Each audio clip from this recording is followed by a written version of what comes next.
साथियों नमस्कार। और कल आपने देखा था अध्याय 11 के प्रारंभ में भगवान श्री कृष्ण से अर्जुन ने कहा कि हे ईश्वर, हे भगवान, आपकी कृपा से मेरा मोह दूर हो गया है। लेकिन फिर भी उन्होंने एक इच्छा जाहिर की। भगवान श्री कृष्ण से अर्जुन ने कहा कि मैं फिर भी आपके ऐश्वर्य रूप को देखना चाहता हूँ, मैं आपके उस रूप को देखना चाहता हूँ, आपके जिस रूप में ये सब मुझको इन्हीं आँखों से दिखाई दे। और यदि आप ऐसा समझते हैं कि आपके उस रूप को देखने में मैं शक्य हूँ, अर्थात उस रूप को मैं देख सकता हूँ, यदि आप मुझे उसके योग्य समझते हैं तो आप मुझे कृपा करके अपना वह रूप भी दिखाइए। साथियों, इस प्रकार अर्जुन के कहने पर भगवान श्री कृष्ण क्योंकि एक सच्चे गुरु हैं, सच्चे सखा हैं, और जो अपने हाथ से दे सकते हैं, जो अपने द्वारा उनके द्वारा दिया जा सकता है, उसको देने में वो कभी पीछे नहीं हट रहे हैं। और यहाँ पर अर्जुन से कह रहे हैं कि अब मैं अपना वह रूप तुझको दिखाऊंगा। तो आगे चलते हैं साथियों, श्लोक संख्या 5 की ओर।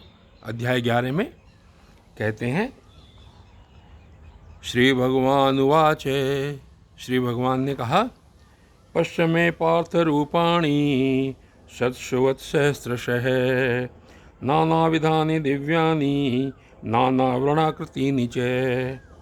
और कहते हैं कि हे पार्थ, अब तू मेरे सैकड़ों हजारों नाना प्रकार और नाना वर्ण वाले, नाना आकृति वाले अलौकिक रूपों को देख। यानी अब भगवान श्री कृष्ण इस बात के लिए तैयार हो गए हैं कि हे अर्जुन, अब तुम मेरे जो नाना प्रकार के आकृति वाले, नाना प्रकार के सैकड़ों हजारों प्रकार के जो मेरे रूप हैं, वर्ण वाले रूप हैं, उनको अब तू देख। वो सभी मेरे कैसे हैं?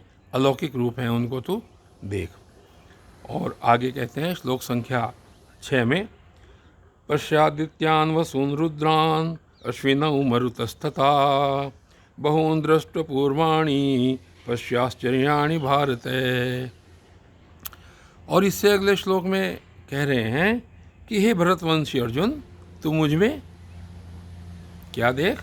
कि तू मुझ में आदित्यों को देख, अर्थात अदिति के जो 12 पुत्र हैं, 12 पुत्र हैं, उन पुत्रों को तू मेरे ही अंदर देख। जैसा कि इससे पहले भी भगवान श्री कृष्ण ने एक बार कहा था कि अदिति के 12 पुत्रों में मैं ये हूँ, अपनी विभूति योग में उन्होंने कहा था, और वसुओं में मैं ये हूँ। तो वहाँ पर उन्होंने साथियों अपनी केवल जो सबसे विलक्षण कृति है उसके बारे में बताया था। लेकिन यहाँ पर वो ये कह रहे हैं कि जो वो 12 हैं, अदिति के पुत्र जो 12 हैं, उन 12 के 12 पुत्रों को देख, और 8 वसुओं को भी मुझ में देख, और एकादश रुद्रों को। जिस समय रुद्रों की बात आई थी तो 11 रुद्र थे, तो भगवान श्री कृष्ण ने अपने सबसे विलक्षण रुद्र रूप के बारे में बताया था। लेकिन यहाँ पर वो ये कह रहे हैं कि तू मुझ में उन एकादश 11 के 11 रुद्रों को मुझ में देख, और दोनों अश्विनी कुमारों को। जो दोनों अश्विनी कुमार हैं वो दोनों सबसे बड़े वैद्य समझे जाते हैं। तो दोनों जो अश्विनी कुमार हैं उस उनको भी तू मुझ में देख। और इससे पहले उन्होंने कहा था कि 49 जो वायु हैं, 49 प्रकार की वायु हैं, कि उन 49 मरुद्गणों को भी तू मुझ में देख। और इससे पहले जो तूने मुझे मेरे कभी रूप नहीं देखे हैं, मेरे जो आश्चर्यमयी रूप हैं, उन सब को तू अब देख। यहाँ पर इतना कहकर अगले श्लोक में भगवान श्री कृष्ण देखिए क्या कह रहे हैं। श्लोक संख्या 7 में, यह कस्थम जगत्कृत्सनम पश्याद्य से चराचरम मम देहे गुड़ाकेशे यच्चान्यद दृष्टुमिच्छसि। और ये कह रहे हैं कि हे गुड़ाकेश, हे अर्जुन, क्योंकि निद्रा को जीतने वाले जो थे अर्जुन थे, उन्होंने निद्रा पर विजय पाई थी, इसलिए उनका नाम गुड़ाकेश है। तो यहाँ पर कहते हैं कि हे गुड़ाकेश, हे अर्जुन, अब इस मेरे शरीर में एक जगह स्थित, जो उनका शरीर है उस मेरी शरीर में एक जगह स्थित चराचर सहित संपूर्ण जगत को देख। जो आपने ये सब चीज़ें देखी अभी तक विभूति योग में सुना, अब उन्होंने कहा कि इस संपूर्ण चराचर जगत को तू मेरे शरीर में स्थित देख, और भी, और क्या क्या देख, कि और भी जो कुछ देखना चाहता हो, जो तेरी इच्छा है, क्योंकि संपूर्ण जगह चराचर जगत मेरे अंदर स्थित है, इसलिए तू और जो भी कुछ देखना चाहता है मेरे इस शरीर के अंदर देख। और इससे अगले श्लोक में फिर देखिए क्या कहते हैं, बहुत अच्छा श्लोक है, आपको पसंद आएगा। न तू माम शक्यसे द्रष्टुम अनेने स चक्षुषा दिव्यम ददाति ते चक्षु पश्य मे योगमेश्वरम। अब देखिए क्या कह रहे हैं भगवान श्री कृष्ण। भगवान श्री कृष्ण कहते हैं कि परंतु मुझको तू इन अपने प्राकृत नेत्रों द्वारा नहीं देख पाएगा। मेरे इस रूप को देखने के लिए दिव्य दृष्टि की आवश्यकता होगी। साधारण मनुष्य की आंखें मेरे इस रूप को देखने में शक्य नहीं है, उन सक्षम नहीं है। तो कहते हैं कि परंतु मुझको इन अपने प्राकृत नेत्रों द्वारा निसंदेह देखने में समर्थ नहीं है। तो मैं क्या करता हूँ साथियों, जब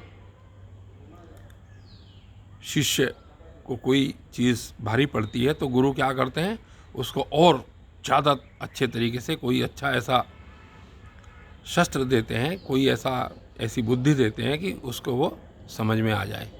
और यहाँ पर भगवान श्री कृष्ण अर्जुन से कह रहे हैं कि निसंदेह तू अपने इन प्राकृत नेत्रों से मुझे देखने में सक्षम नहीं है, तो इसलिए मैं क्या करता हूँ, मैं तुझको दिव्य अलौकिक चक्षु देता हूँ।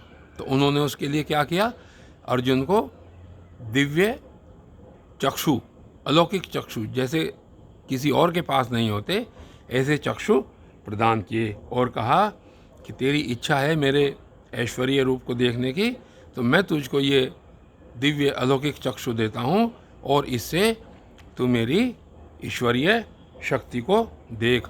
मेरी ईश्वरीय जो योग शक्ति है, जिस मेरे रूप के अंदर चराचर जगत विद्यमान है, जिसके अंदर मेरी सभी विभूतियाँ विद्यमान हैं, अर्जुन तेरी इच्छा है मेरे इस रूप को देखने की, तो मैं तुझे वो अलौकिक दिव्य चक्षु देता हूँ जिससे तू इन रूपों को देख पाएगा।